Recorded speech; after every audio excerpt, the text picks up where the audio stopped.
এ যেন শ্রীলঙ্কার রাজাপাকসের পরিণতি হলো শেখ হাসিনার। সোমবার দুপুরে প্রধানমন্ত্রীর পদ থেকে অব্যাহতি দিয়ে বোন শেখ রেহানাকে নিয়ে হেলিকপ্টারে করে দেশ ত্যাগ করেন তিনি।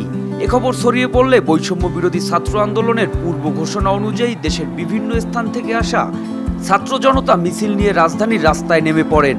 দুপুরে শাহবাগ থেকে কয়েক লাখ মানুষ মিছিল নিয়ে গণভবনের দিকে রওনা হয়।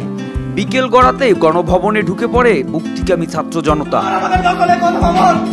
100 গ্রাম রাঁধুনি হলুদ বা মরিচের গুঁড়ার সাথে 2টি এবং 200 গ্রামের সাথে 4টি রাঁধুনি স্বাদ মিশালি ফ্রি। এ সময় উৎসুক জনতা গণভবনে প্রবেশ করে উল্লাস প্রকাশ করে। এদিকে সোমবার সকাল থেকেই দেশের বিভিন্ন রাজনৈতিক দলের নেতাদের সাথে বৈঠক করেন সেনাপ্রধান জেনারেল ওয়াকারুজ্জামান। পরে বিকালে এক সংবাদ সম্মেলনে বক্তব্য দেন তিনি।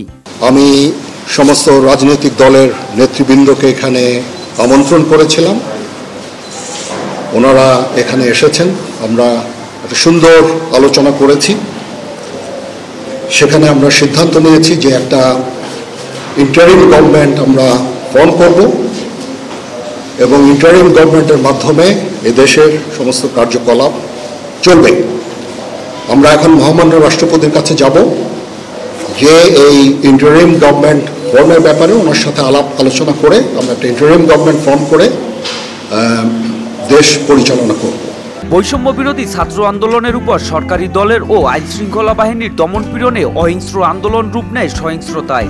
একে একে বুলেটের আঘাতে ছাত্র জনতা সহ ঘরে থাকা শিশু পর্যন্ত নিহত হয়। আমি আপনাদের কথা দিচ্ছি, সমস্ত হত্যা, সমস্ত অন্যায়ের বিচার আমরা করব।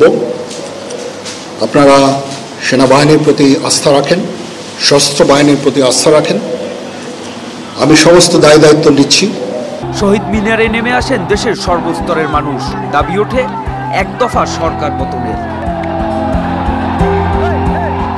মোহাম্মদ সায়েম, RTV।